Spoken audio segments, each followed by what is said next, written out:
So we actually are on the road and just turned around because we saw a car that was stopped up here, and it looked like the officer was actually helping someone that was either broke down or stuck or something.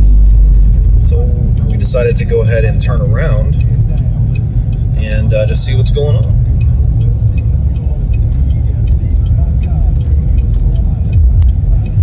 Sheriff's Patrol. All right, so we actually just pulled up and we stopped, and so Troy got out and chatted with the officer. So what was going on, Troy? This guy blew a tire or something on his trailer and didn't have quite the right tools to get it off and replace it and so forth. So the officer just simply pulled over just out of the safety concern of the guy, and he didn't have the right tools either. So he called up a friend of his, one of the higher ups and the assistant chief, I believe, of the police department, and he came all the way out here with a pair of pliers for these guys to use on his off hours. That's awesome. Yeah, and so Troy pulled up, he got me in a pickle, so I tried to get out, and I got a ditch there. I can't get out, so I'm stuck. So we were going to see about an interview. So did the officer agree to an interview, or? Oh yeah, he's totally open to it, as long as he falls within policy, and actually asked if we'd come back to the department and visit with him. Nice. So looks like we're going to the PD. And where are we at exactly? We're still in Missouri. We're on the very western, almost to the border of Kansas, in Missouri. Well, we were headed to the sheriff's department, and then he got a call, and so we saw him zoom off with his lights blaring, or his lights on, siren blaring, headed to a call. And actually, here's another one, and I can't flip the camera around, but you'll see him pass by right here. There he went. Another big call. But man, so Troy, while you're driving there, definitely focus on the road. Always safety first. So what exactly was going on there? You got some good pictures, and so what all was going on there? Oh no, I mean, the deputy came down the road and noticed this guy had pulled over, and it just passed a hill. So as you come over the hill, they're right there, no shoulders on the road. So his van and trailer were halfway on the road still, but he had blown a tire on the passenger side of the trailer, and it just destroyed it. So, wow. But when he went to change it, the lug nut on it was messed up and was just spinning. So they needed some extra tools that they didn't have. And so when the deputy saw him, he pulled over and simply wanted to assist, and was kind of worried about traffic coming over the hill and wanted to make sure that they were safe, and also assisted them by calling the chief for the sheriff's department, and got them to bring out some pliers and stuff and assisted these guys, got them back on the road. Everybody's safe. Awesome. Definitely went above and beyond the call of duty. No, I tell you what's amazing is that right now with this push to defund the police, it's kind of amazing. Like, if we defund law enforcement, then who the heck is going to stop and do things like that? Because regular people don't do that kind of stuff anymore.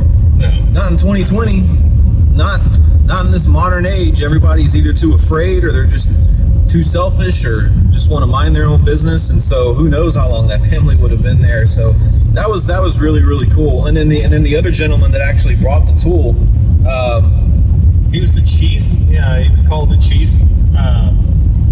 He's with the sheriff's department with them. So usually, or a lot of times, the chief is the same as the assistant sheriff, you might say, for lack of terms, So he's next in line in command for the sheriff's department, probably.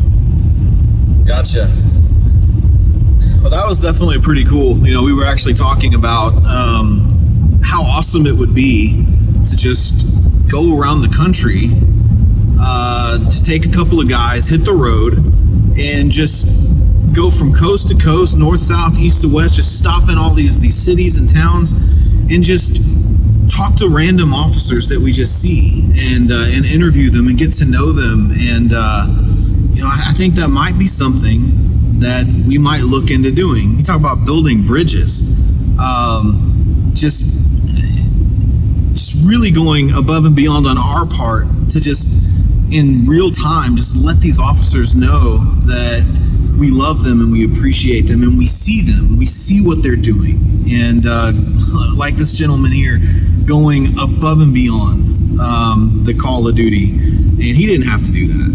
He definitely didn't have to do that. And so whenever we passed him by, Troy and I just looked at each other and we were like, man, we should turn around and go check out what's going on, because I don't think that was a traffic stop. And Troy was like, no, I think there was something wrong with the vehicle.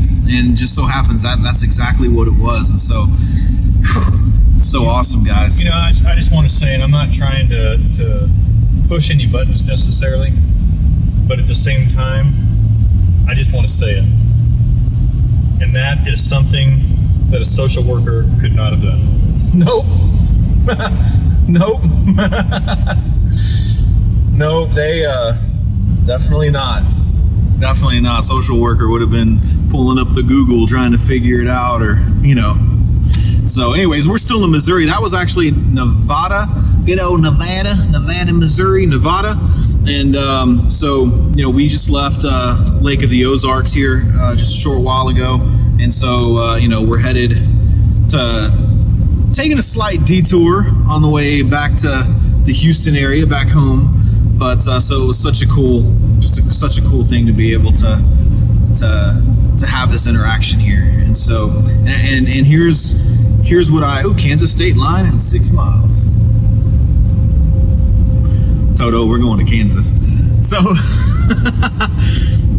things like this actually happen a lot more if people would just open their eyes. And so anyways, we're excited we got to witness that. So we just wanted to share that. And so anyways, next time that you're out on the road, pay attention.